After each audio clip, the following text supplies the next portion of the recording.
I'm the MC for tonight. Please let me start by this warm greeting introduction. Good evening, ladies, gentlemen, and venerables.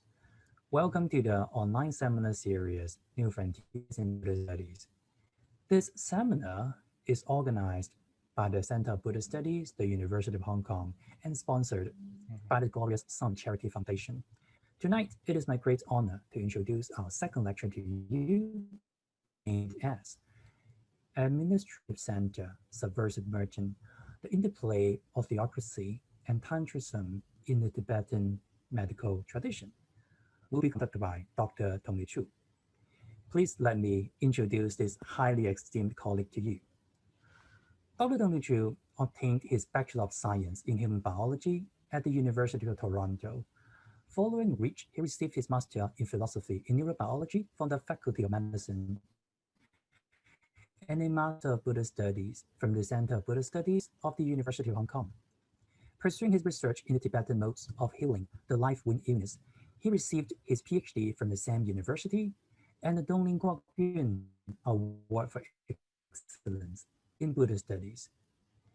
As a project associate for the Sin Institute for Social Anthropology at the Austrian Academy of Sciences and an honorary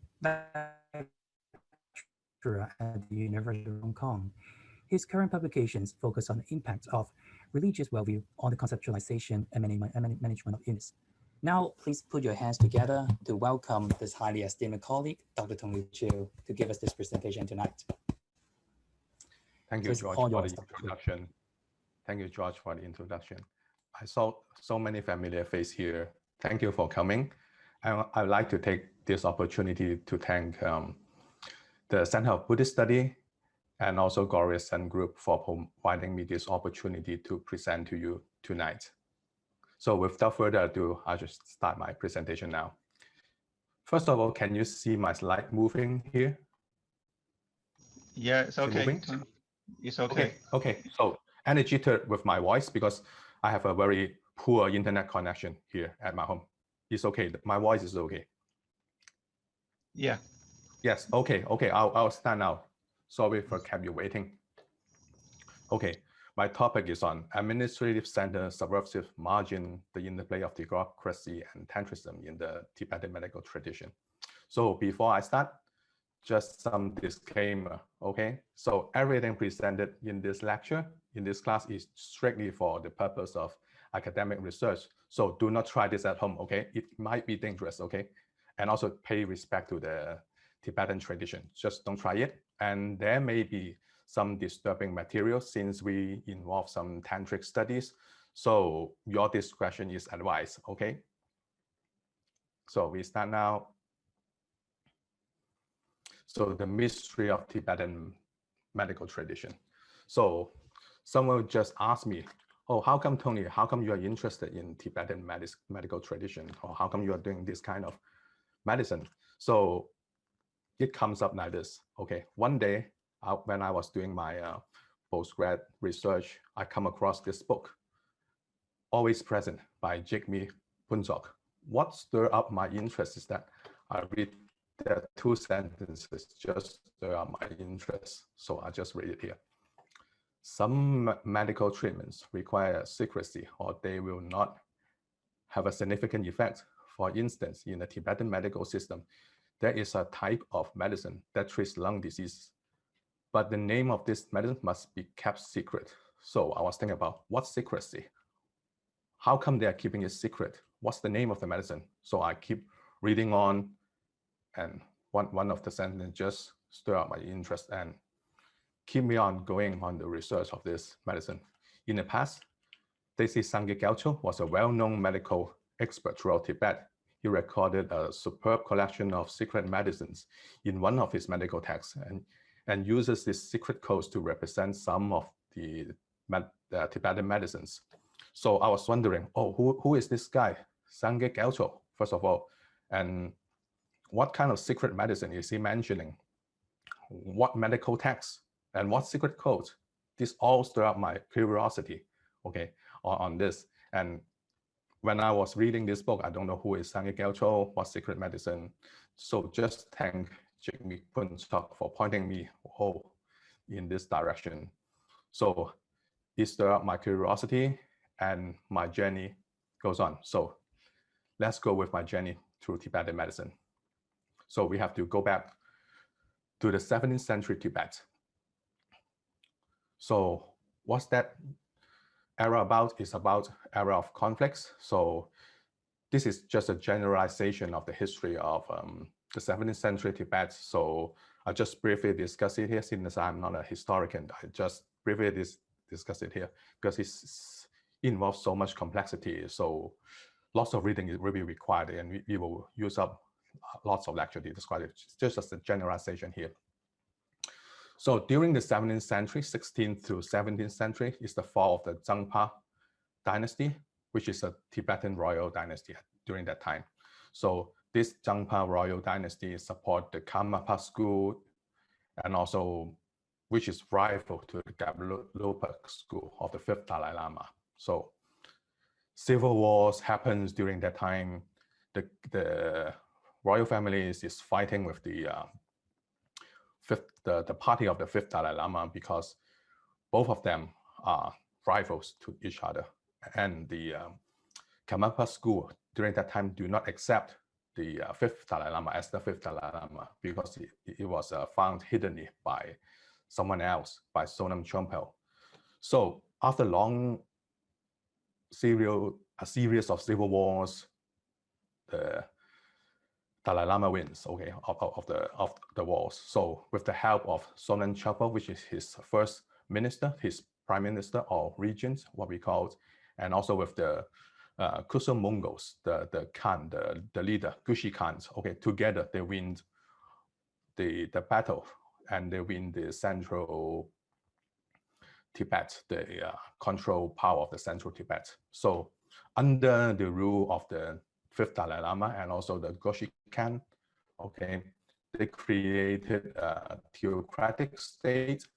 So just talk about a little bit about theocratic state. What is a theocratic state? So it's a government under the control of a state-sponsored religion. In our sense, Buddhism, Tibetan Buddhism, okay? So it's under the control of Tibetan Buddhism and also political control. So Dalai Lama, the 5th Dalai Lama is the ruler, so what you call the ruler of the things. So just a little bit side notes here. Gushi Khan might be the one behind the scenes. He might be the king because he didn't leave Tibet during that time, and he kept on controlling the whole thing. And the 5th Dalai Lama might be the puppet of the Gushi Khan. But later, after Gushi Khan has passed away, the 5th Dalai Lama has become the real ruler in power of the central Tibet. So his government is called the Golden Podran, okay, as an administrator of central Tibet. This was the Golden Podran was his seat before in the Drippa monastery before, but later he moved his power of authority to Lhasa. Okay, this is the Potala Palace in Lhasa. So the Lhasa, the Potala Palace became the central for administrative authority of the Dalai Lama since then. Just some background about the 5th Dalai Lama. Okay, before we can start investigating what's the secret medicine, the 5th Dalai Lama is also known as, his name is the Ngawang Lobsang Gyalcho. Okay, he's called the Great Fifth, very great. How great he is? Because he's the incarnation of the Avalokiteshvara. Not only that, but he rules as a ruler of Tibet, also on both temporal and religious aspects. Okay. And he is a great diplomat. He established relationship with the Qing dynasty, the Qing emperor, and other regional countries, and also meet the earlier European explorers. So he met everybody, okay, during that time. Just in case, if you are Chinese and you are not familiar with the 5th Dalai Lama, okay, you must have read this novel or the TV show or the TV drama, The Duke of the Monk Deer by Louis Cha, the Lục Đỉnh Kế by Kim Yong. So he is depicting the scene of the 5th Dalai Lama and the tension between him and China, and during that era, during that time. This is the era I'm talking about. Okay, the 7th century Tibet. So what's so great about the 5th Dalai Lama? He wrote lots of scholarly religious work on a wide range of subjects. For example, like Buddhism, Tantric practices, arts, politics, astronomy, and of course, medicine we are concerned about. So why he is so scholarly, okay, engaged in everything? Because he wished to assure everything is in his control, in his homogenic control of his country, of his Tibet. Okay, so we will explore this, why he wants to control so many things. After he won the battle, and he had the control over Tibet. So this is about the fifth Dalai Lama, and of course the central Tibet is so huge, so he cannot control it by himself. Okay, so he hired the prime minister, okay, the regent, what he called, to help him to control all over Tibet. And one of his regions is called Desi Sangye Gyaltso. So this is what Jigme Puntok just now is talking about. Desi Sangye Gyaltso. This is the time I know who is he. Okay, so he's the regent. Okay, the region of the fifth Dalai Lama. The region is like the prime minister or the viceroy of the fifth Dalai Lama, kind of this status during that time.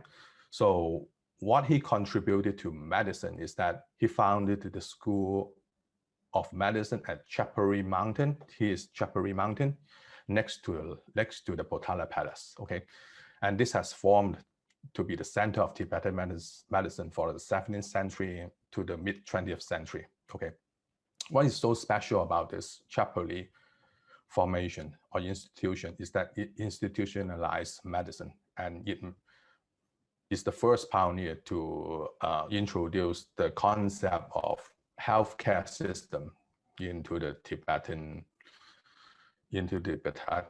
society. So Sangye Gyaltso also highlight medical practice as a Buddhist Tantric practice in order to, in parallel with the agenda of the fifth Dalai Lama, he dominates the lineage of medicine with Chapari. So this lineage is still prominent nowadays, and is called the Manjikang. The Manjikang nowadays in Dharamsala is a direct lineage of Sangye Gyaltso's, the Chapari medicine school. So I found Sangye Gyaltso according to Jigme Puntok. So what's next? So in his works, but what works, okay, is mentioned by Jigme Puntok. Okay, so there are many works by Sangye Gyaltso. I cannot read every one of it. So I found 3 very important works of him. Is listed as his 3 major works. The first one is Mirror of Burrow, which talks about medical history of Tibet. Then the second one is Blue Burrow, okay, which talks about the, and it's actually a commentary for the fourth Tantra, okay? The fourth Tantra is a foundation or Bible of the Tibetan medicine before him. So he wrote a commentary on the fourth Tantra called the Blue Burrow. And what is interesting is here's another work called the Extended Commentary, okay, on the instructional Tantra of the fourth Tantra. So the extended commentary on the fourth Tantra. So this is the work which I finally, okay, according to Jigme Puntok, I find the unexplained quotes insights. Okay, so we'll focus on this extended commentary. Okay, in short, I'll call it extended commentary throughout this lecture. So I'll talk about this extended commentary in the rest of this lecture. So what's so special about this extended commentary that Jigme Puntok is talking about, and for other scholars too, because it's packed with magical religious characteristics in therapeutics, okay? It contains many rituals, many peculiar substances, which is seldomly found in the root text of the fourth Tantra. So nobody has mentioned this before, but in this extended commentary, we found a list of ritualistic and also peculiar ingredients. How peculiar, I will talk about this later. So it was, according to the legend, it was discovered by Sangye Gyaltso as a hidden terma. Hidden treasure is a terma, okay? So he found it somewhere else, okay? But this is the legend. We don't know where did he get it from, but this is the legend according to some interpretations of Tibetan practitioners. So this is a terma, so it is a Tantric text, okay? So it is encoded and encrypted with Tantric jargons that we cannot read it directly from them. So what is important is that it highlights the magical elements such as demonic influence as a cause of disease. Okay, when we read texts before this times, most of the text doesn't highlight demonic influence that much to some extent, but this extended commentary just highlight demonic influence as a cause of disease. So this extended commentary just exemplifies the Sangye Gyaltso's concept of his reserved therapeutics in additional to the four Tantra and his Buddha. So this extended commentary is some kind of secret weapons to him. So he has some kind of craft secret within him that he can excel against other rival medical lineages. So just a side note here. So Tony, you may ask me, Tony, oh, what's so special about extended commentary? Does that related to our times? Yes, this is related to our times. So according to the extended commentary, there is a pill called the Rimsum pill, okay? What this pill does is that it can protect anyone, okay, who put it around their neck, okay, to protect them against contagious diseases. And this is very interesting. So during the 2003, the SARS epidemic, and also nowadays, okay, the COVID-19, we found lots of Tibetan or Himalayan people are using, or Nepali, okay, that area, that region of people are using this kind of pills to wear around their neck, okay. And this formula is adopted from the extended commentary, so speaking. So this is just a side note. If you would like to have some more detailed investigation on this, you can read our colleagues, Barbara Gerkes. He wrote, I think 2 or 3 articles on the Soro Rigpa in lockdown. Okay, Soro Rigpa is a synonym for Tibetan medicine in lockdown. So she discussed the potency or the efficacy of this Rimsum pill when it's wear around the legs for controlling the disease of the COVID or also SARS during the pandemic area. So this is a very interesting article. If you have time, you can read it from there. So by Barbara Gerke, our colleagues at the University of Vienna in Austria. So let's start with the commentary apart from the side notes. So the extended commentary consists of 133 chapters, okay? So we cannot finish it here in this lecture with this 1.5 hour. So I just pick one chapter out. So we will use this chapter as an example to illustrate what kind of peculiar or secrets are in the extended commentary. So we'll use chapter 3, the treatment of life-wind diseases, okay, the Sumpa, Lungnet Tukpa, Solungjeba. So this chapter, what is life-wind disease? Life-wind disease is quite related to depression or anxiety, okay, in the modern world. So I'll use this life-wind disease as an example.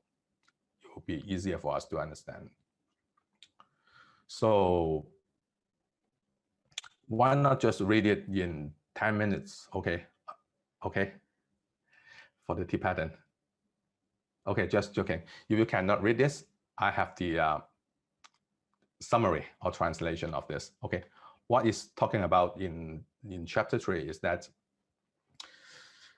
this is the summary. Okay, common life-wind diseases symptoms includes sorrow, worries, insomnia, loss of appetite, sweatings, reluctant to talk, auditory hallucinations, anxiety which transformed into anger. So this is pretty much very similar to modern interpretation of anxiety or depression, okay?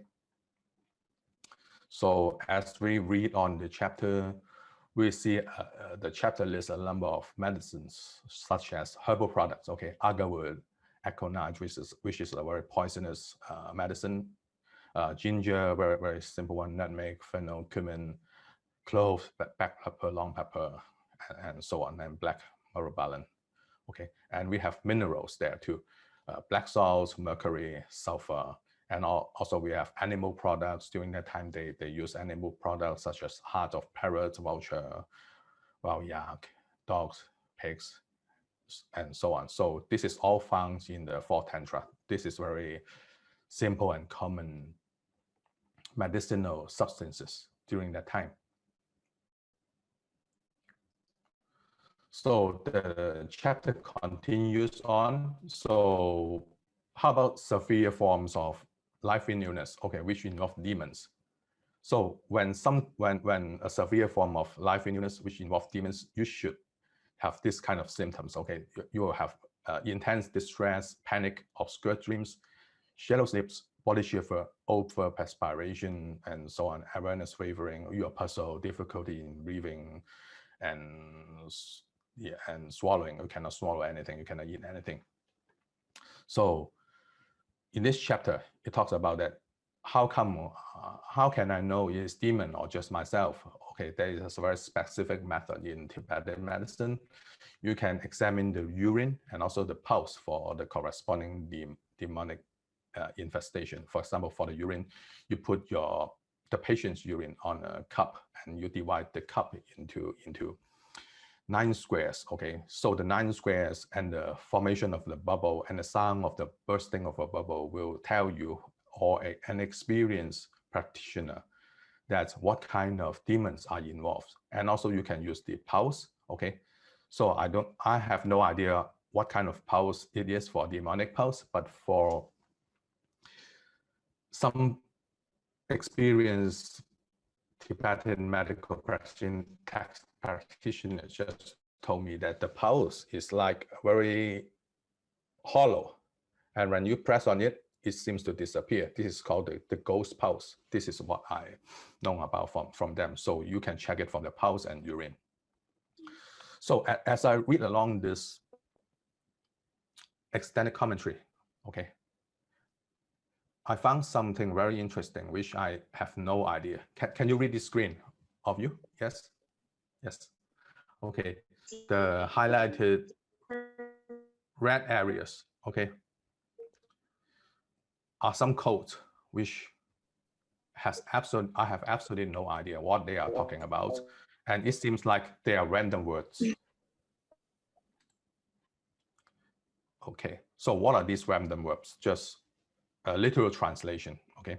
So for example, on the first sentence, add this together with nutmeg and equal amounts of the main secret medicine of 8 years, grind into powder and bind into a blue pill. Okay, everything I understand here, but what main secret medicine of 8 years? That's where my interest. Okay, and the second sentence that's here, I'll see add some areca nuts and minor secret medicine to the above mixture. So minor secret medicines, then mixed together with the 2 wheels, or what 2 wheels, and also in addition, add to this recipe 2 secret medicines. So I have no idea what they are talking about here. Maybe I should just read on to see what they're talking about. So they are, when I read along, I found that their secret medicines should be added for demonic influence, and these are the Tibetan transliteration of them, or Sangmen Zobo, Jinim Lojet, Sangmen Ni, Sangmen Zobo, Korni, and there's also Sangmen Kacha. Okay, so literal translation. Okay, instead of I try another literal translation, lot of 8 years, the 2, or the lot of the wheels. Okay, just it seems like they are come up of random. Okay, or the 2. Okay, the 2 truths. Okay, conventional truth, or ultimate truth, or the Lord of the 2 wheels, Dharma Chakra, something, or what are they talking about? It seems a mystery to me at that time. So throughout the extended commentary, the just now it's just an example from chapter 3, but throughout the extended commentary, there are many encryption in this fashion, okay, as mentioned by Jingmi Punchok. So he told me that, oh, lots of encryption there, so you should see. So, and I find lots of encryption there. This is the book, okay, the extended commentary is what he is mentioning, okay. So another task for me is that this is impossible to prescribe the medicinal formulation. So everything is encoded, something is missing. So what should I do? So when I'm thinking about this, that should be a key, right? That these secret medicines by Sangye Gyaltso should be written in some form of keys or some form of notebook, okay, within the extended commentary. So I searched through the extended commentary from the first page to the last page, and all the colophons, all the kachak, the introduction, okay, the index, I cannot find anything there. So either the key for the secret medicine was lost, okay, or probably concealed by him intentionally, okay. So he tried to restrict the access to the extended commentary. So that's why he put something or hide something from the ordinary viewer. So what should I do then? Should I just abandon this research, or should I find a way? Okay. So if this is from oral tradition, so all the knowledge is transmitted orally, so I'll have a hard time. So who should I ask for? If I can contact with the right person, he might not tell me the real thing. So should I search for related texts? Okay, but there are tons of related texts, maybe hundreds of texts written by Sangye Gyaltso, medical texts written by Sangye Gyaltso. So which one should I pinpoint on? So after some struggles, then I think of, should I do research on the related people, the texts written by related people? So I start off with the related people related to Sangye Gyaltso. I have read maybe texts from 20 to 30 people related to Sangye Gyaltso, and finally I just find 2 keys, okay, and luckily I find 2 keys related to them. Okay, what are these 2 peoples? Okay, there are 2 keys. Okay, the first one is Naong Sangye Pelsan, okay, which is Sangye Gyaltso's disciple. Okay, this is the 5th Dalai Lama. Okay, Sangye Gyaltso works under him, and this guy Sangye Pelsan is his disciple. That's 1 key, okay, by him. And the second guy who write this key is the Dhammo Ramampa Lobsang Tredrak, or in short, Dhammo Ramampa, and he was the physician to the 5th Dalai Lama. Okay, there are some legend or stories telling that these 2, the Sangye Gyaltso and Dhammo Ramampa, might be rivals because they compete about who is the leader in the Chapari college. Okay, who should take rule in the Chapari college. Okay, so they might be rivals during that time, because I find out something which I will mention later. So both of these texts, the key one, okay, by Sangye Pelsan, and also the key 2 by Dhammo Ramampa are identical. Okay, I have read both of them, and they are identical when defining secret ingredients. But okay, as I have said just now, they have different views on disclosing the secret. Okay, they might be competing, so they have different views on how to disclose this secret. So I'll first take a look at this key one by Sangye Pelsan. Okay, the key one by Naong Sangye Pelsan. Okay, the key, or the secret codes, the decoding codes, is written in a handbook called Single Lineage of Secret Medicine, in a golden key to decode the knot of mental antap. Is a Tibetan word for extended commentary. Okay, in his introduction, he says that knowledge of secret medicine of knowledge of secret tantric medicine is an oral tradition, and only those who are of good quality and pay respect to their teacher will get those keys. Okay, so it is reserved according to him. So since medicine is of great importance in treating diseases, thus one should receive this teaching and blessing from the teachers before practicing. So according to him, this key is reserved within the Chapari lineage and is not meant for ordinary people to read it. Okay. So having said so, okay, I'm curious, so I'll read it, of course. Okay, so let's read it. So as I read along the second sentence, there's a warning, okay, by Nawang Sangye Pelzen. He said, the Dakini Pelzen Tranwa is the source of all medicine. Okay, this small figure here is Pelzen Tranwa. He's the his source of all Tibetan medicine, and this is the Dharma protector of Tibetan medicine, and one of them. Okay, so abided by the Samaya, the Tantric commitments. Okay, this secret medicine cannot be disclosed openly. Okay, this is his warning.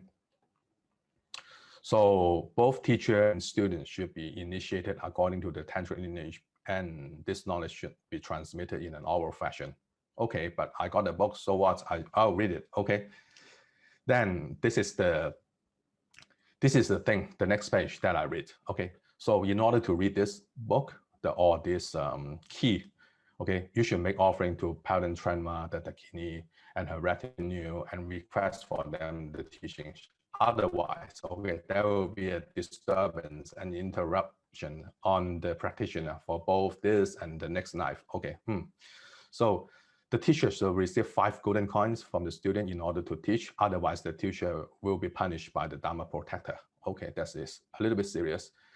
And the teacher should perform Mahakana smoke offering. Otherwise, will be punished by internal bleeding. Okay, and do not use this secret knowledge for fame. It should be used for the benefit of others. Otherwise, you'll break the samanya and punishment will come. So the coded terms should be unreadable to others. Okay, should be encoded. If the use of secret medicine is made to known by others, and even the ingredient out there, it loses its power. This is what mentioned by Chumi Punchak before. So if you break the samaya, the lama, the teacher, Pelzen Tranwa will not be pleased if you break it. But if you do not break it, they will be pleased, and you'll get the power of the secret medicine. The Dharma protector will help you to cut off all this kind of disturbances. So according to him, I should not discuss any further on the secret medicines by paying homage and respect to this lineage. And the second thing is, I was translating this in the middle of the night, during midnight, and a little bit spooky. Okay, so I just cover the book, just finish the book. Oh, okay, don't read it. Okay, maybe there's something bad. Okay, just close the book. Okay, and that's it. Okay, so the next morning I woke up. Okay, I found that I haven't read the second book yet. So why not give it a try? Just read the second book. The second book, or the second key, is by Dhamma Rampa. Okay, this the second guy here. So his manual is called Writings on the Secret Lineage of Secret Medicine. Okay, what he says inside is that keeping the secret medicine in oneself, okay, I think he means the lineage, will lead to the loss of this knowledge. So this secret medicine is a vital part of the treatment. For the sake of all sentient beings, it is better for me to disclose them. Okay. So he highlights the importance of the secret medicine, but criticize that someone, okay, is trying to hide this kind of things for their agenda, okay, in order to be read by others, to help other sentient beings. So, but he, in his book, okay, throughout his book, he didn't mention anything about tantric lineage or punishment or anything else bad if you disclose these things. He suggests to disclose everything, okay, just for everyone. Everyone can read it. And one thing he gives me some confidence is he lives long. He lives to about 80 years old. and he has a successful career during his time to Dharma remember. Instead of Sangye Pelzan, he got killed by someone, during 50 years old. Okay, so I trust in him. Reading the key is no big deal. You'll not be punished. So I kept on reading. So these are the secret medicine. He's decrypting, or he's mentioning in this chapter 3 of the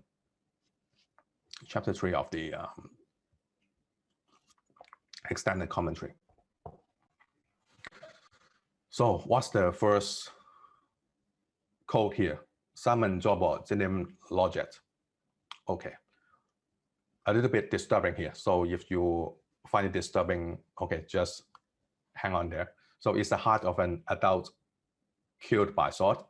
And what is Sangmani? Sangmani is the menstrual blood of a mourning widow and the flesh of an illegitimate child. And what is Sangman Jobo Koni Cheba? Is the heart and flesh of a warrior killed by the enemy sword, and the heart and blood of a wild yak. And what is Koni? Koni is fennel and black salt, together with mourning widows, menstrual blood, and flesh of an illegitimate child. So guess what? What is Sangman Kacha? Should be quite potent. So, but it's just a rabbit heart. Very ordinary medicine during that time. So these are the 5 secret ingredients of the chapter 3 of the extended commentary. So just a side note here again. So what is the importance of decoding when you have a tantric text? Why you should decode it before you read it? There's some sentences in, there's a sentence in the extended commentary. It says something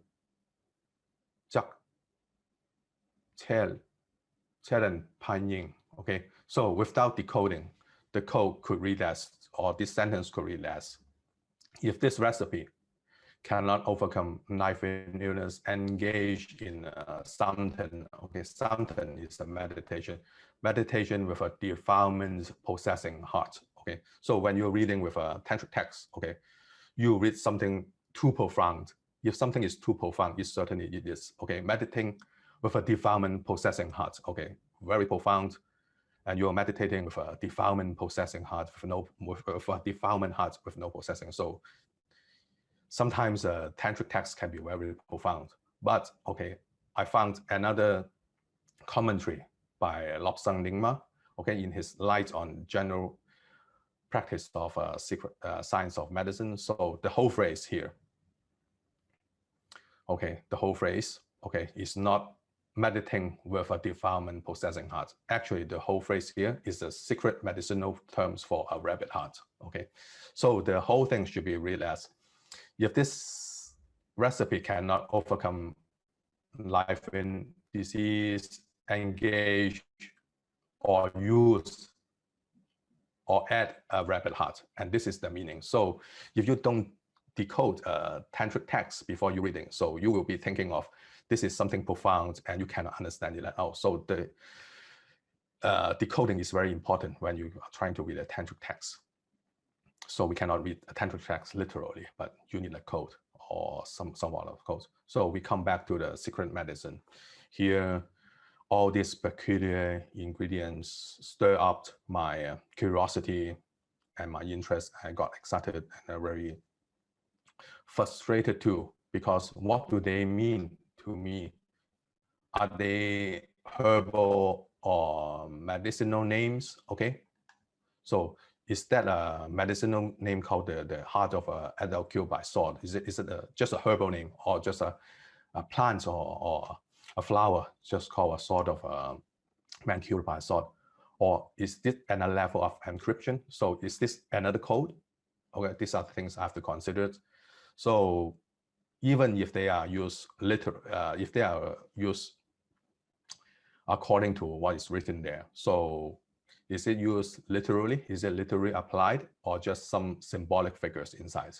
So the use of literally applied and also symbolic figures is a major debate nowadays in the academic world of tantric studies. So I think investigating in this is provide much more opportunities for us to get a whole view on what tantras are. So the first question, are they herbal or medicinal names? So none of these names are found in the Tibetan material medica, the pharmacopoeia, sort of speaking of in the Tibetans. So they're not medicinal formulas too. So I asked around the Tibetan doctors and also herbal scholars, Tibetan herbal scholars, and asked them, what are they real or are there any codes? And they told me they are neither medicinal names nor ingredients used nowadays.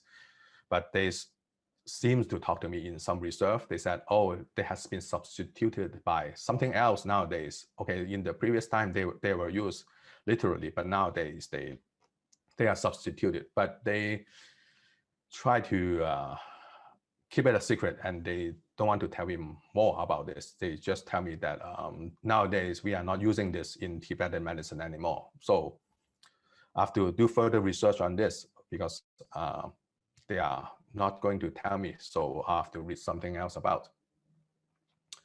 So is it another level of encryption? So from the Tibetan doctors, another level of encryption is really low because they have substitution for it nowadays. So, and also according to Dhammo Marampa, he kept on criticizing keeping this secret medicine within the oral lineage will lead to the loss of this medical knowledge.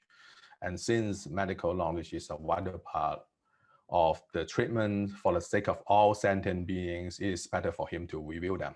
So this shouldn't be another level of encryption, or the probability or the possibility is very low here. So is it literal or symbolic? As I've said just now, it's very common in medical literature to read this kind of ingredients, and also in Tantric rituals, especially in the 17th century. Okay.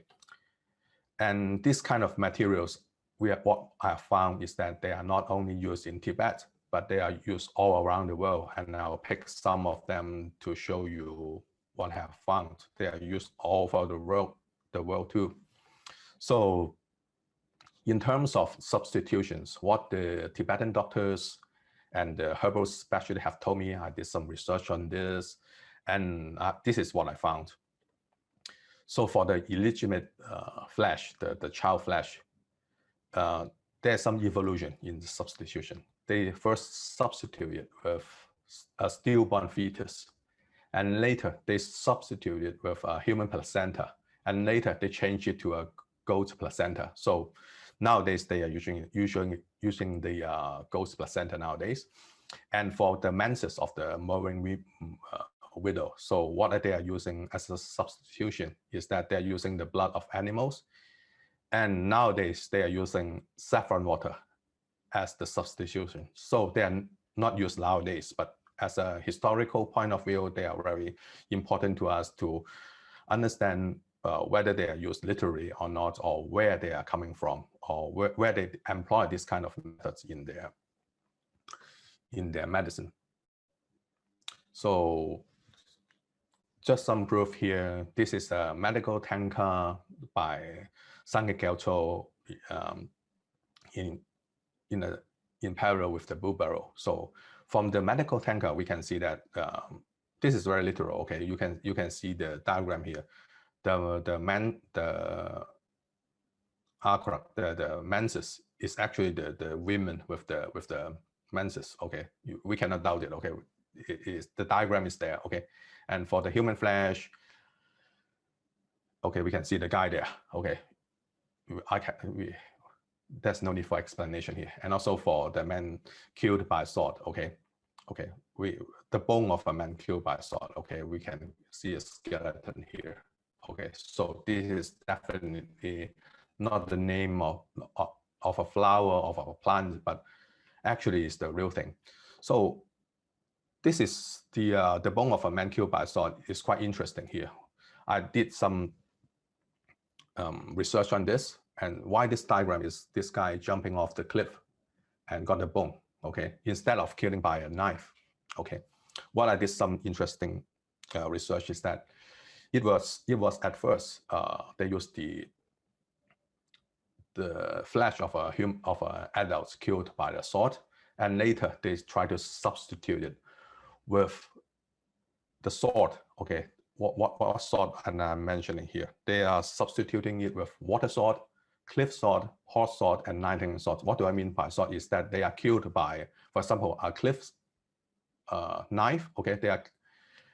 The guy here is killed by falling off a cliff. This is called a cliff knife, and a horse knife is that the guy, okay, just fell off a horse and got killed, okay. This is the horse knife, okay. They are trying to substitute with actual killing of a human by some accidental or sudden death in terms of accidents, okay. So here we found that this poor guy here fallen off the cliff and became the bone here. So this kind of bone is used as a medicine during the 17th century. Of course, nowadays they are substituting it with some other kinds of materials like the menses with saffron water, just saffron water, and also the flesh of a human with just some animal products nowadays. So, but during that time in the 17th century, this is very common. So we can take that as literally during that time. So from other perspective, I've come across other medical texts and tantric texts. For example, by Longchenpa, which is, we can trace it back to the Nyingma lineage of the 13th century. Okay, these materials like the flesh of a sudden death by sword, okay, widow's menses, etc. Okay, can be found in the tantric materials in the 13th century. So this is nothing new or something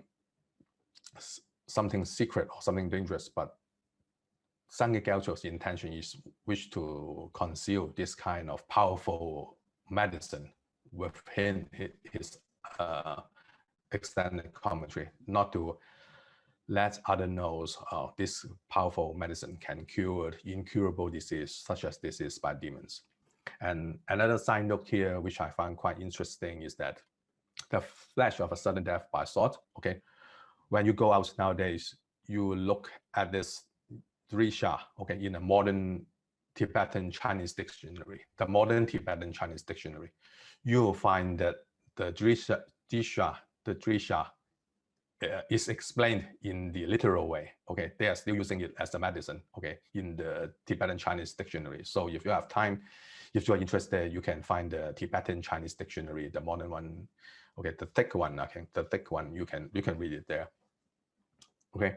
And also the heart of an adult killed by sword and widow's menses as medicine is also recorded in many texts such as Chögyal, especially for epilepsy. So this two medicines, secret medicine, is very useful in epilepsy because it was thought at that time epilepsy was caused by demons, okay. So these two ingredients are very effective in treating this epilepsy. So this is the bibliography. You can read it if you have time. Yes, but the main point here is these two medicines can be used for epilepsy. Okay, and this stirred my interest too, and I'll discuss this in the rest of my lecture. So another question I will ask is that why should Sangye Gyaltso keep this as a secret? So is it contrary to Buddhism, the use of violence in obtaining human products such as the flesh of a human killed by a knife? Is just too violent? And of course it's not. Okay, we can see it's very common during that time. So is he trying to conceal some important or sensitive information from being read by others, such as, so can it be dangerous if we apply this medicine incorrectly, or is it used to compete against rival physicians? Okay, or is he going to use this as a craft secret to dominate or monopolizing medical practice? These are the questions that I asked in my research. So I come up with some hypotheses here. So it may not be due to the peculiarity of the medicine material use, as they are quite common in the 17th century. Okay, so the formulation itself is probably within their own lineage. Okay, so for the danger or if dangerous, so we found some secret medicines. They are just ordinary medicines. For example, the rabbit heart. Okay, so it will not be quite dangerous if you use it, because it's a very common medicine even nowadays. So this should be not something very, very dangerous in using if you are going to use it. So the more probable answer will be the formulation itself is reserved within their own lineage. It is used to compete against rival physicians and used as an authority. Okay, that is for authorized person only. Okay, as mentioned by Dhamma Rempa. Okay, so as a panacea, okay, as an exclusive tantric remedies against hard to treat illnesses or diseases. Okay, so reserved to treat something that is unexplainable during that times. For example, demonic illnesses or epilepsy, which is unexplainable because they don't have MRI at that time. They don't know the brain have some kind of something wrong with their brain or some neurological problem with their brain. So they thought epilepsy is caused by demons. Okay, so this is their exclusive knowledge to use it. Okay, so all this, okay, they are shifting from another paradigm. Okay, so they convert healing. The healing is now under hegemony, so everything is restricted, and the fifth Dalai Lama or Sangha Gyaltso would like to control, okay, or restrict medical practice within their reign. So they try to tantricize medical practice, or what we mean by tantricizing medical practice is they try to make medical practice as a tantric part of their practice. So what is tantricizing medicine? So as I've said just now, is making medical practice as a form of tantric practice. So everything is theorized with tantric presumptions. For example, demonic disease, epilepsy is caused by demonic disease, and some kind of disease is actually caused by karma. Okay, so if you have this kind of disease because of the previous karma, okay, because of a bad karma, you have a disease. So they are trying to actualize a disease with this kind of karma tantric presumptions. So during the treatment, they are trying to incorporate tantric rituals, deities, and tantric substances into the medical practice. So what is tantric? So it's a very broad term. So this is just a generalization. You may not agree with me. Oh, Tony, tantric doesn't mean these kind of things. So this is just a generalization. Tantric is a very broad term, of course. So the main thing is, if it is a tantric practice, so tantric practice should be kept within the lineage, okay, and share with nobody else. If you're a tantric practitioner, you know what I mean. So you shouldn't share your tantric experience with somebody. So to ensure that the medical knowledge is kept within the lineage, Sangha Gyaltso try to tantricize the practice of medicine as a form of tantric practice. So what are they doing there is that in the Chapari medicine as a tantric practice is highlighted there. And even up to nowadays, they are still using empowering rituals and also other forms of substances, which is only restricted or used by tantric adepts. So what's so interesting about this tantric fashion, okay, is that it conceals some of the novel therapeutics adopted from medical traditions such as Indian, Roman, and Chinese, okay? So if we are going to study this kind of things, okay, if we conceal everything, okay, we don't know what does this so-called new therapeutics are from. Okay, so if we decode everything here, so we'll know how Tibetan medicine interacts with surrounding countries, okay, and then dot with their new therapeutics paradigms during that time. So understanding this tantric materials will give us some insights or shed some lights on understanding the interactions with other cultures in medical practice. So always remember that the great fifth, okay, was a great diplomat. Okay, he is in this diagram. He's meeting with the Chinese Emperor Shunzi. Okay, he's meeting with them. He's going everywhere. Okay, he is going everywhere to meet peoples. Okay, so he incorporated or have some insights on the new therapeutic so-called trends in neighboring countries. So he got these kind of things and incorporated into Tibetan medicine. So while the Great Fifth and also Sangha Gyaltso is traveling around, what do they get from other neighboring countries? So as we can see from the historical development of Tibetan medicine, this kind of secret materials are not from the Fourth Tantra, okay, which is a very old text before in the 12th century. Okay, we don't see anything there. So it's not even in the Blue Barrel, okay, written by Sangha Gyaltso. So is this something? Are they something new to the tradition, or they are hidden treasures, or are they tantric in nature? So these are the questions I'm going to ask about.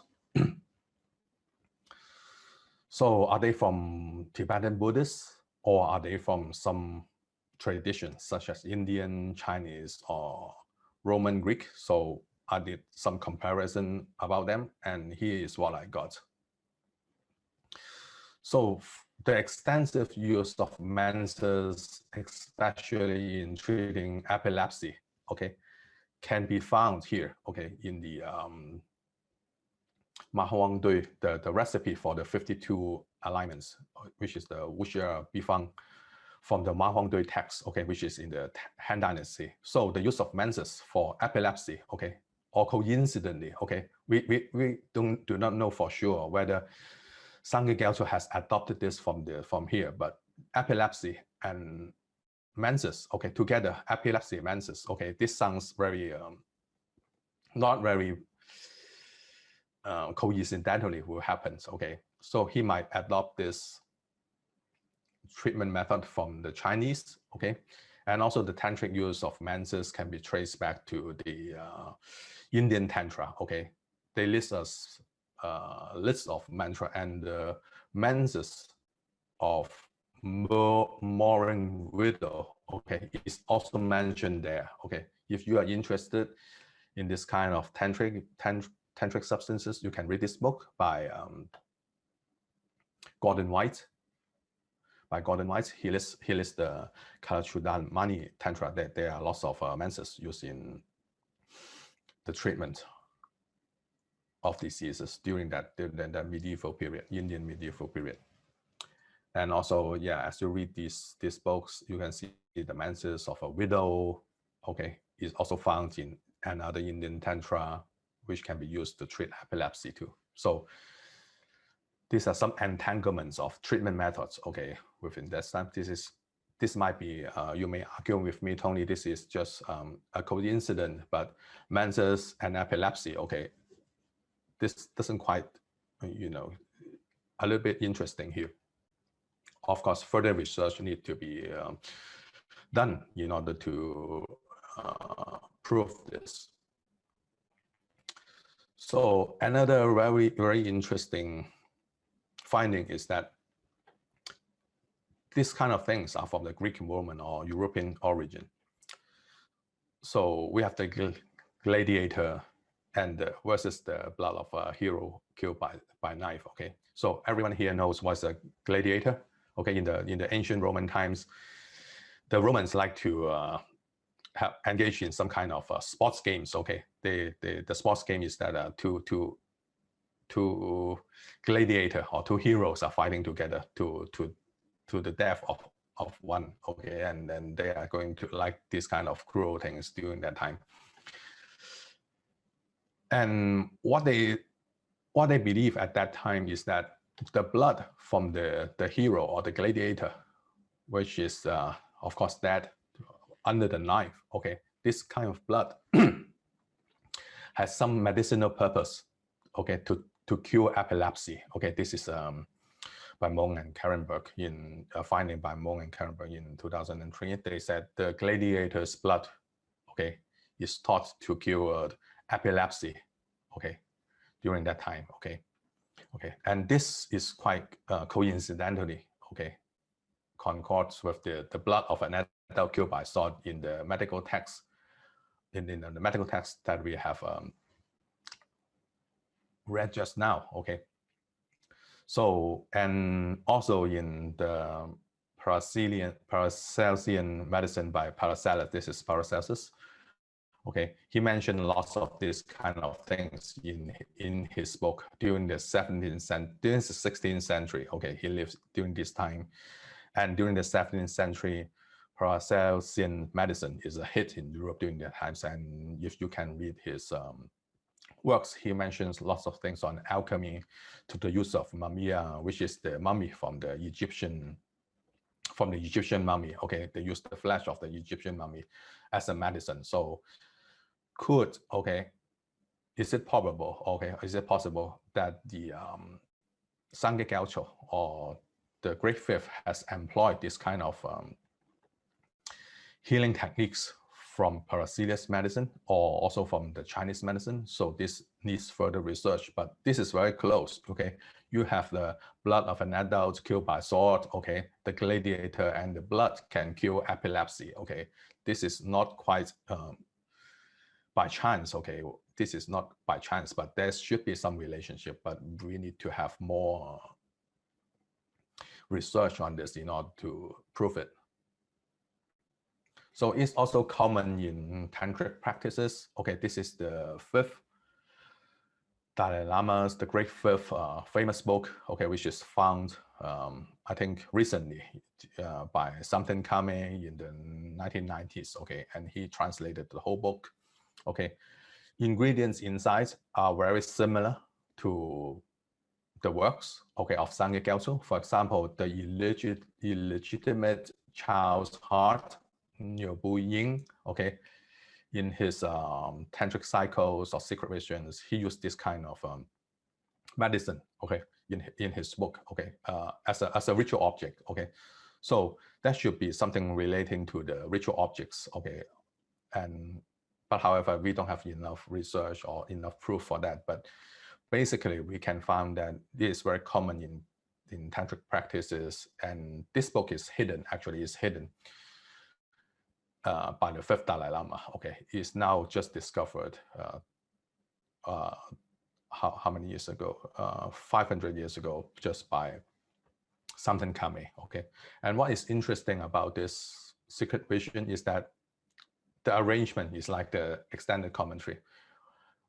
He has some plates, okay, some drawings, okay, and there is a key to it, which is kept separately from the plate. So he is very similar to the extended commentary. Okay, you have the extended commentary, you have the plates, but you don't have the key, and the key is kept separately. And Samten Kame found both of them separately during his research, and this is quite interesting. Okay, this can prove that Sangye Gyaltso or the Great Fifth intentionally hide the key away from ordinary readers. So if this kind of things, okay, medicine is practiced in a tantric way, or medicine is actually a tantric practice according to them, then we have to make tantric commitments. Otherwise, we cannot make them. So it's kind of like a licensing or agreement or some kind of oath in modern medicine. So to ensure that secret tantric knowledge should be kept within the medical lineage, tantric commitments as a part of oath and of medical practitioners. So during that time, everybody need to follow the tantric vows and pledges, and there will be punishment or rewards if you follow or don't follow, if you're opposed to the law.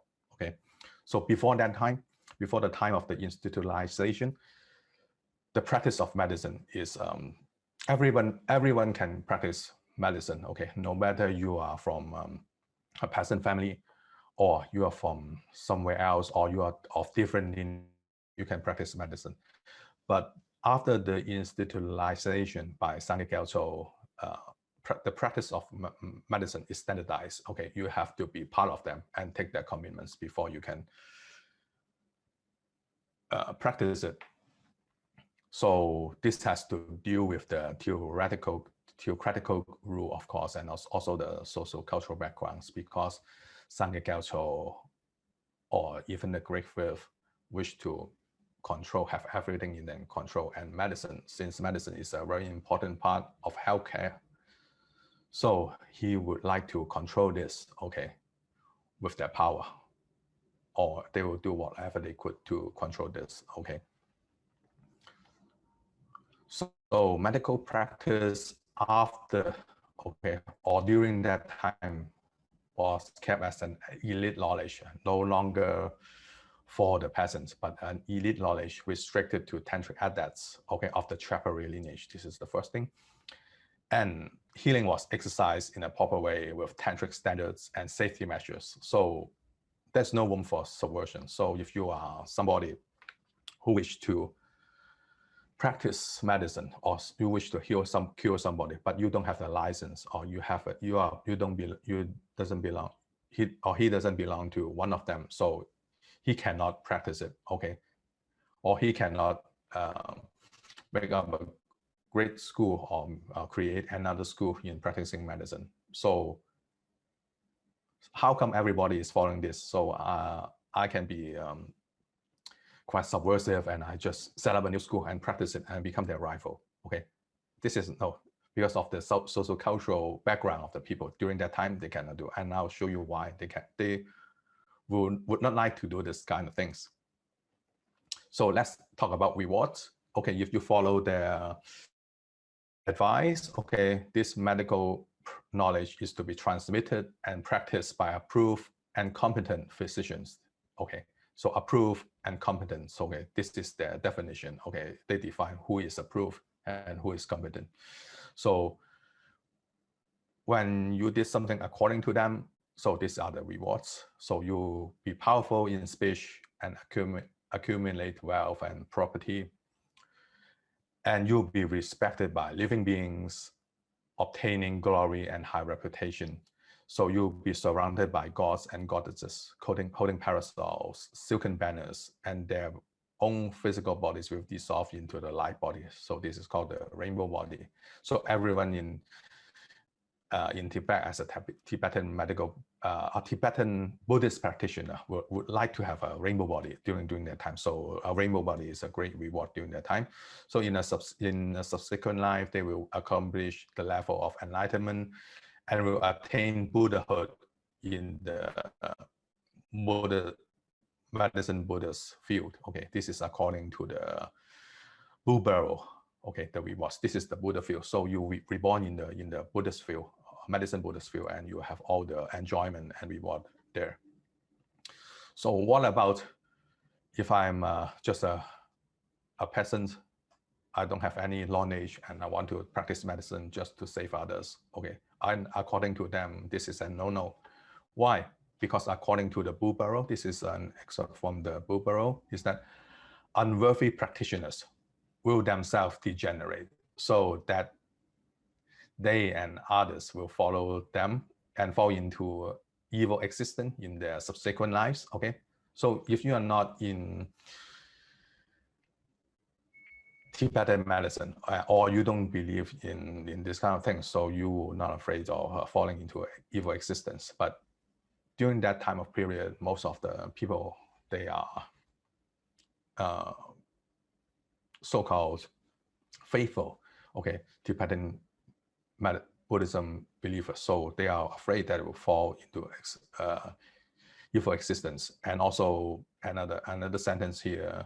So people of low social status without training in sutra and practical experience who practice this will be punished by the Dharma protector, Shangnan, and his retinue of 8 protectors will eat his heart and drink his blood. Okay, this is from, I didn't make this up, this is from the book Barrow. Okay, just for your information, this is Shangnan, okay, and this is the 8 retinue, okay, the 8 Dharma protectors, okay.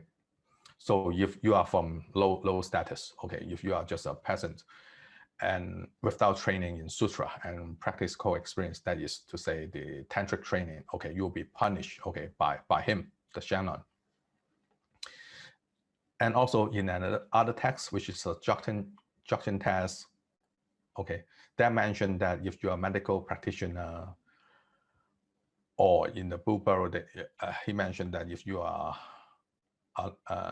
not a competent medical practitioners, this is what you will get if you try to practice Tibetan medicine, okay? So, for example, if you don't have any vow or pledge, samanya, or the samanya is broken, you experience various misfortunes, such as you experience plagues and other infectious disease, being murdered by demons and spirits and sent to hell, going blind and becoming deaf, never succeeding in whatever is attempted, skin eruption in sores, leprosy, being punished by the king and robbed by bandits. Oh, I cannot read this. Getting infectious illness not caught by others, seeing your wife and children died, and everyone becomes your enemy, and all efforts are for naught. And this is actually comes from the Mirror of Barrow. So these are the penalties. So no one would dare to practice Tibetan medicine during that time in the 17th century because there are lots of tantric punishment according to this. And since I think most of them, people during that time are very faithful to the religion, so they won't break this kind of rules because the punishment or the penalty is very severe according to them. So for this kind of tantric practice or tantric punishment, so you ask me, is it all the way from the historical times in Tibetan medicine, or just somewhat come out from the 7th century? The answer is no. Okay, in the 8th century, okay, in early medical literatures, Tibetan medical literatures, there's nothing, okay, nothing on Buddhist element. Okay, for example, the King of the Moon medicine. Okay, this is the a work in the 8th century. It talks about Tibetan medicine. Nothing about tantric punishment or even Buddhist element is there. Okay, when we later go to the 12th century, okay, we will see in the 4th Tantra there's a little bit of Buddhist element. Okay, saying that this is from this healing power is from the medicine Buddha. Okay, oh, this is so and so. Okay, but tantric elements, okay, the tantric punishment were kept at a minimum or not even mentioned in this text. Okay, so in the 12th century, the punishment, all kind of Shangnan and also Dharma protectors is not there. But when we try to investigate in medical materials during the 16th to 17th century, from that time onwards, okay, we'll find lots of these kind of things. Tibetan Tantric Buddhist worldview is incorporated during that times. So we have the reason to know that, to explain that, okay, this kind of tantric elements could be incorporated during that time by Sangye Gyalcho and also the Great Fifth to make practical medical practice a tantric practice. Why they are doing so? Because they want to promote hegemony, or they want to monopolize the medical practice as the Chapari medical school. This is just assumption. We need more research on this in order to prove this, but this is a little very close, but and also quite reasonable assumption. So I mentioned just now, in the 12th century, the fourth Tantra, there's some Buddhist element there. And there's some historical proofs saying that the fourth Tantra that we are reading nowadays, okay, the copy we have nowadays, the version we have nowadays, is actually a revised version during the 5th Dalai Lama. So could this Buddhist element, okay, in the fourth Tantra also incorporated by the 5th Dalai Lama? So this is a very interesting topic here, but we need further proof to prove this. But this is very, when we are trying to compare the 12th century to the 8th century medical literature. So how come we can, there is a Buddhist element there. So we have to take into account that it has been revised by the Sangha culture during the times of the 5th Dalai Lama. So after the 17th century, okay, we would see a shift in medical practice. Okay, medical practice is shifting from empiricism, that is from experience, okay, from treating disease empiricism, to something like theology, okay. This is divine forces or divine power is used in healing. So it shifts from empiricism to theology after that period. So, okay, I think that time is, yeah, we still have 15 minutes. I'll cut it short here. So this is the take-home message here. So this is the Great Fifth success. Okay, the 5th Dalai Lama campaign to combine healing and tantric practices, amplify the orthodoxy and authority of medical practice. So he did one thing here. He didn't this on medical practice only, but in other fields, other scholars also found that he also did this in arts, in architecture, in philosophy. Okay, he tries to incorporate this kind of tantric methods in all kinds of arts, architecture, and philosophy. For example, in the Tanka, the ratio, okay, of the deity, okay, has been one of the important modification during the 5th Dalai Lama during that time. So why this is important, because his tantric worldview and also the establishment during that time continued up to the present day, okay? And up to the present day, for example, in Medicinal medicine, in Tibetan medicine that they are practicing nowadays, they still follow this kind of things, but they have changed it to substitutions, like I have said just now. For menses, they use the saffron water, okay? But the impact is there, okay? The impact is there. We can trace that, oh, how come they're using the saffron water? Okay, we can trace it back to maybe from the Chinese Ma Huang De text. Okay, actually the saffron water can be traced back during that period. Okay, but this is a very sophisticated trace. Okay, well, we have to more research on this. So in keeping this kind of secret, okay, healing was thus a privileged and exclusive body of knowledge handed down in the medical lineage during that time. So this kind of things, this model of healing is considered reality, okay? What do I mean by reality? For example, the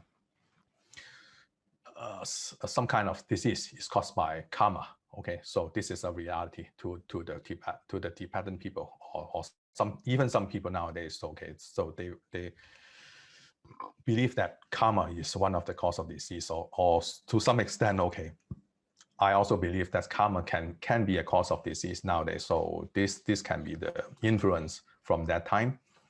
So this reflects how the etiology and healing of a disease could be shaped, conceptualized, and actualized in socio-political conditions, such as the theocratical states of the 5th Dalai Lama. Okay, they have tremendous impacts on the conceptualization of disease, okay, even up to nowadays. So we move to contemporary Tibetan medicine. So anybody see Tibetan medicine here before?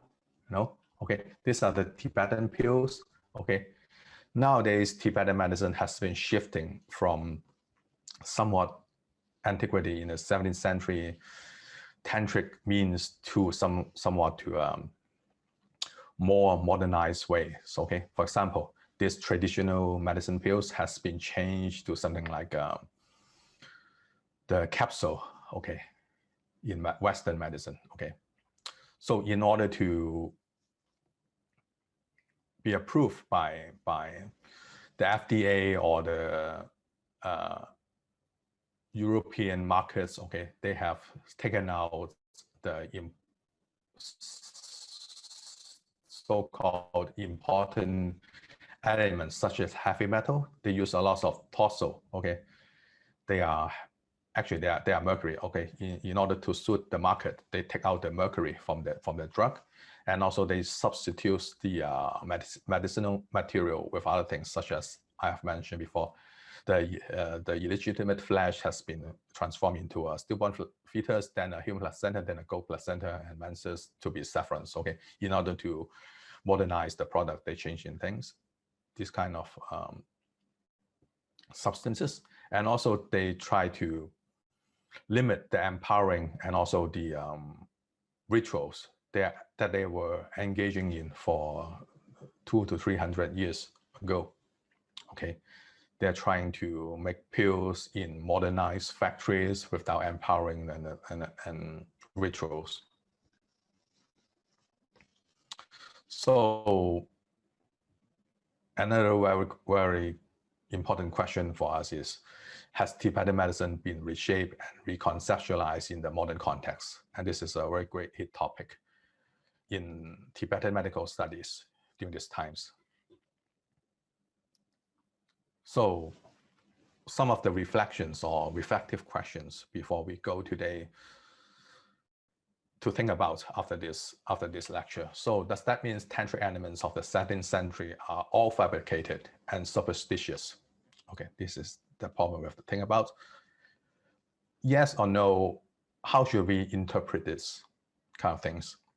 Is it an antiquity? Is it related to us? And what can we learn from these kind of things? Okay, this is the question here.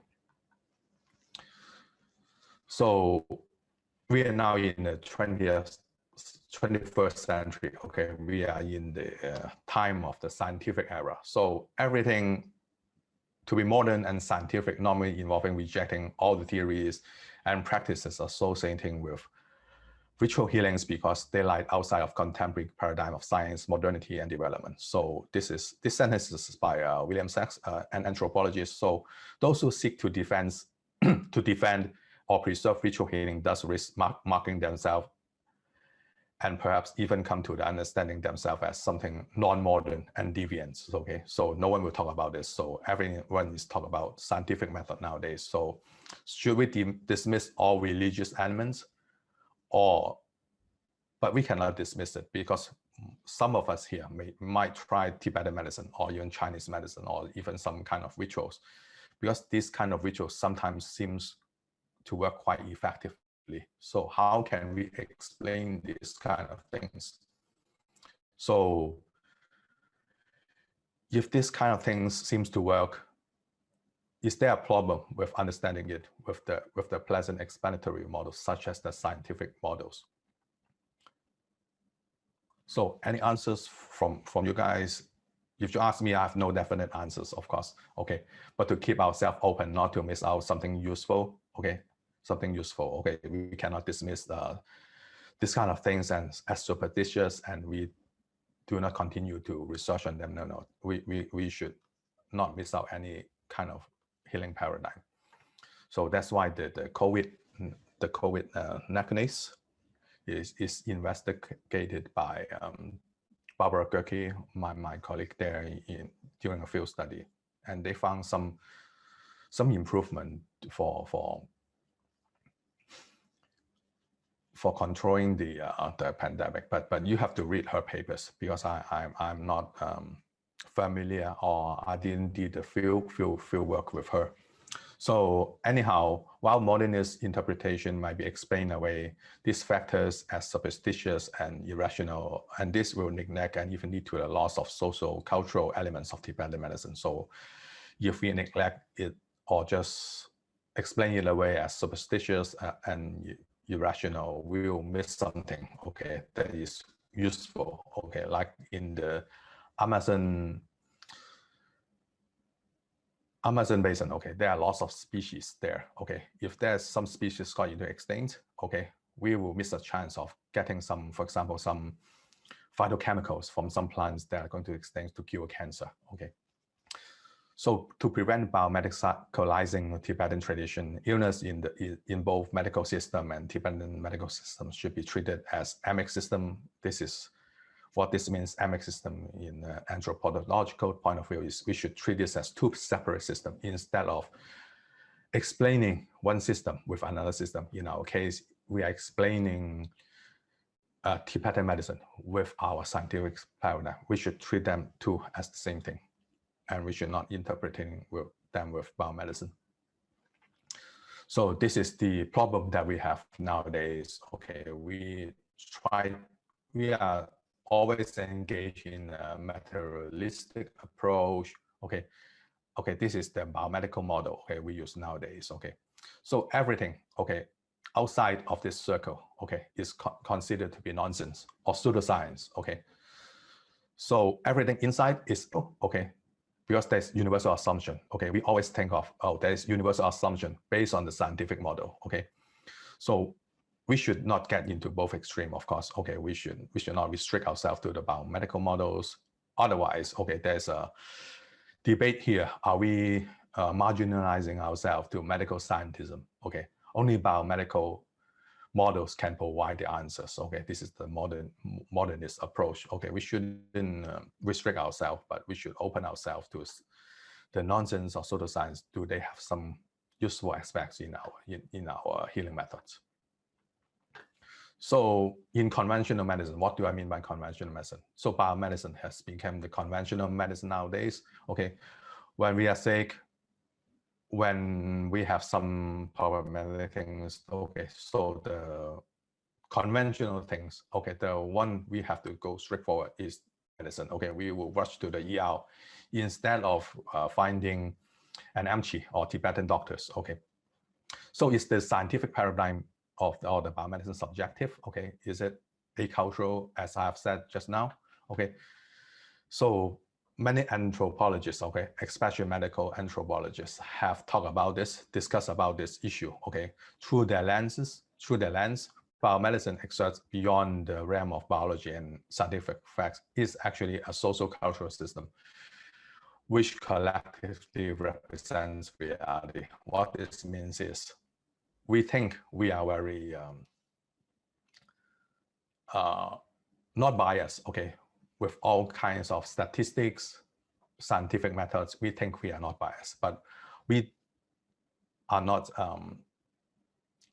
aware of ourselves is in a social cultural system of science. Okay, so while biomedicine is traditionally thought to have no bias, okay, due to evidence-based practices, so modern anthropologists will say something like this. Medical anthropologists highlight that biomedicine itself has a cultural bias, has a cultural basis, and this is because biomedicine reflects the norms and values of its creator. So much has been promoted in the last 50 years about scientific paradigm, okay, as this is the most scientific, we have to believe in this, but we have to aware that this is actually just a presumption by so-called modern scientists. Okay, so does that reflect the whole reality or just one aspect of the model? Okay, such as the atomic theory or the biological theory. Okay, does that reflect everything? Okay, have we missed something else? So we have to consider this in our study. Okay, so we can compare the Tantric paradigm in the 17th century and the scientific paradigm in our era. Okay, which is the 20th century. So any difference between them? Okay, is this one more rational? Okay, the scientific paradigm or the Tantric paradigm? So we are living in the scientific paradigm. Okay, we are living in the scientific era. Of course, we think scientific paradigm is the most suitable or the most rational way to think about healing. Okay, So we are in this social cultural system. So when we are looking back at the tantric system, so we are just thinking that they are just superstitious and irrational. Okay, but how about if you are living in the 17th century during the tantric paradigm? Okay, so what we would think about, oh, if you have time travel, what we would think about the scientific paradigm? Do you think they are rational? Do you think they are rational? Because you are living in a social cultural system of Tantricism, Tibetan Buddhism, compassion, saving all sentient beings, so on and so forth, and all the Buddha feel and the rainbow body. Okay, would you have think that the scientific paradigm makes sense to you? Okay, this is one of the major problem here. So I don't have any answer here, but this is a very good reflective question for you to think about when you get home after this lecture. So concluding remarks on my research is that this is the concluding remarks of a few of my papers which I published before. So this is just a summary here. So healing paradigm in the Tibetan tradition is evolving, okay, from the 8th century, 12th century, and also from the time of the 5th Dalai Lama and to the present time is keep on evolving. So the socio-political condition can interact with the mode of healing. So it adapts to the socio-political conditions, okay, with each era, okay. So we can see a shift, a paradigm shift during each era. So it keep on evolving. So in the incorporation of medicine of tantric nature is a fine example of the interplay of religion and medicine, okay, during the 17th century, and nowadays, scientific paradigm, we have the incorporation of scientific paradigm into medicine. So this is the incorporation can make a very big progress during the time. So despite the efficacy of this secret medicines cannot be testified in the modern world, their use surely reflects how etiology and healing of a disease could be shaped, conceptualized, and actualized by culture and religion.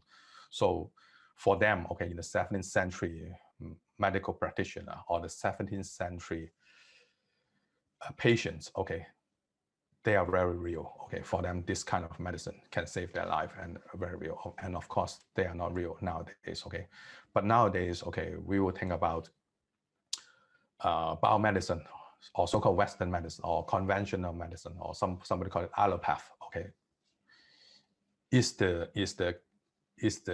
real thing. Okay, so it's shaped by our era. So is very difficult to draw a line when you are in that era or in which era. So it depends on the context, whether this makes sense or not, or whether this is superstition or not.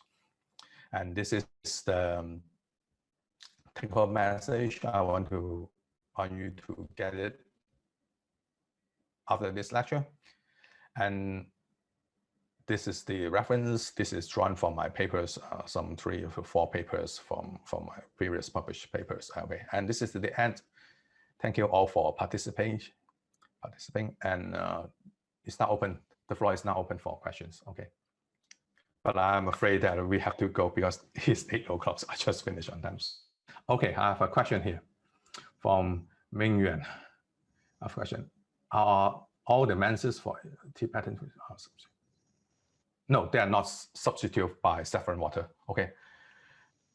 Because I try to trace one component of a menses to saffron water, okay? But I haven't traced it back for other things. So something might be substituted by something else, but I cannot trace it back because when you see saffron waters in a medicinal recipes nowadays, you cannot hardly think of menses, okay? You would just think of it as saffron water, okay? It's very hard to trace back. So it's probably or possibly or most probably there would be something substituted by other things other than saffron water, or only in some prescriptions.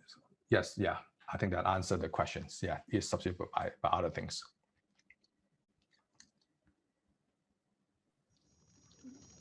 Thank you, Tony. Is there any chance for any more questions?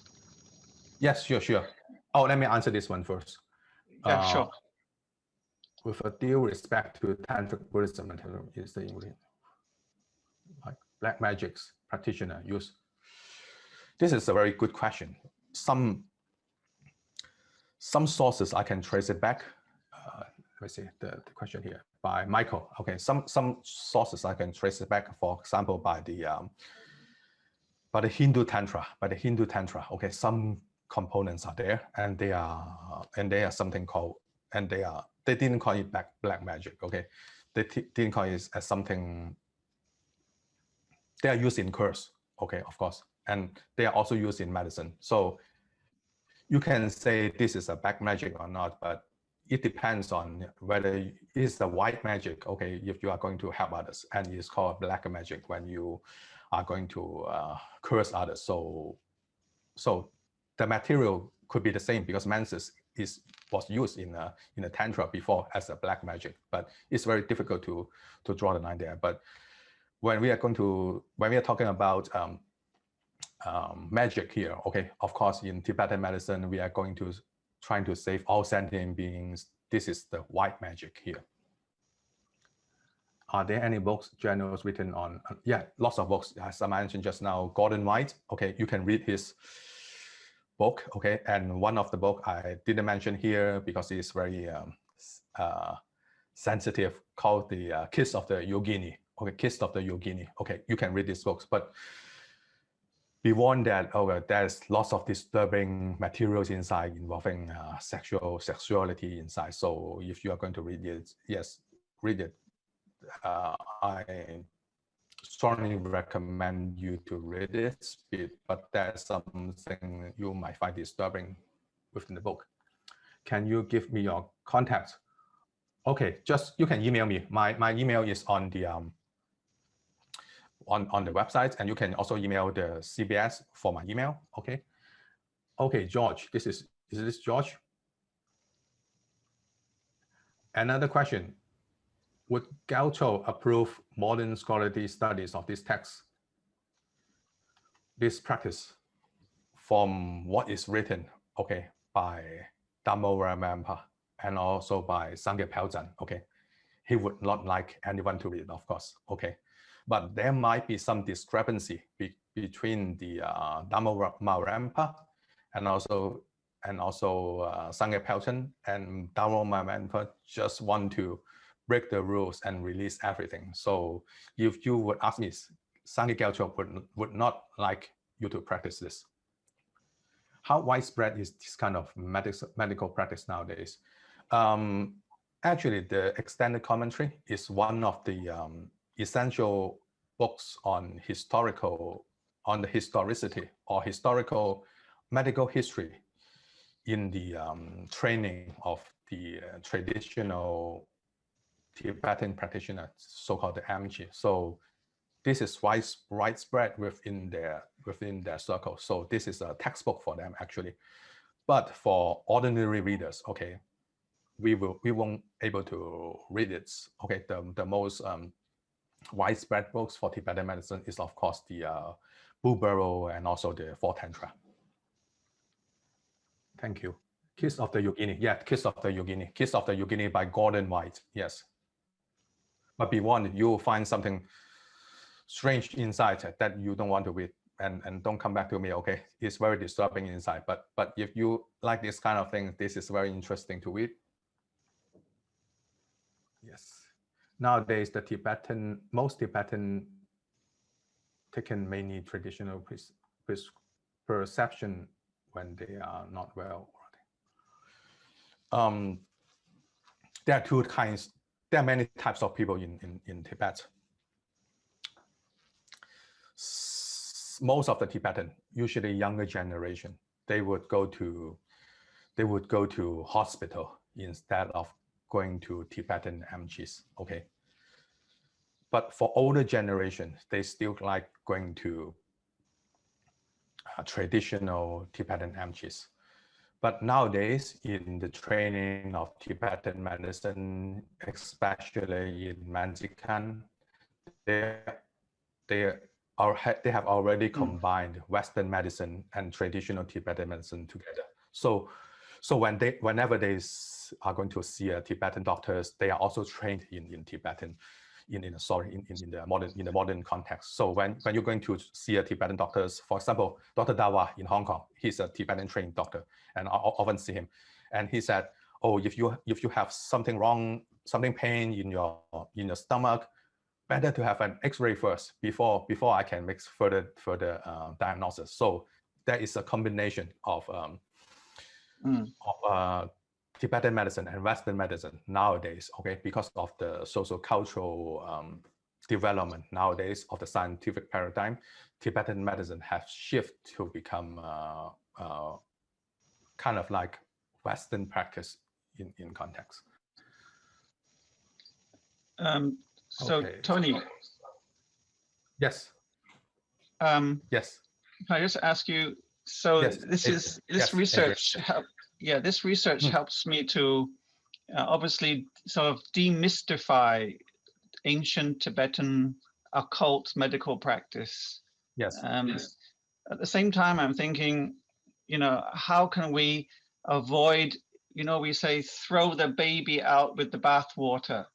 So there are some essential things that Tibetan medicine, or some essential principles or truths that could still be there despite all the political power structures that may have occurred at that time.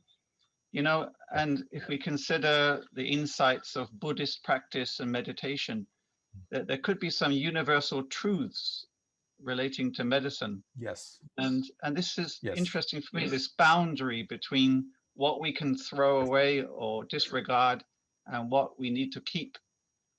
Yes, very good question. Yeah, very good question. In fact, this is what medical anthropologists in the field of Tibetan medicine and also the others scholars who are working on the historicity, the historical components of Tibetan medicine is working on. But if you would ask me, it's very hard to draw the line, okay, to what is ritual, what is incorporated, and what is not incorporated, because we can see, okay, we can trace it back to the 8th century, okay, there's nothing there. And okay, incorporation or the integration happens, okay, with months or hundreds of times throughout the development, okay, so it's very hard to draw a line. So for nowadays, okay, for Tibetan practitioners, okay, which are practicing under the influence of biomedicine, so what would they throw away? Okay, what kind of water would they throw away? They will throw away all the things they think is superstitious. I want to mention a Tibetan doctor, but I don't want to mention his name. What he told me is that I say, oh, Tibetan doctor X, okay, I don't want to mention his name. And should I?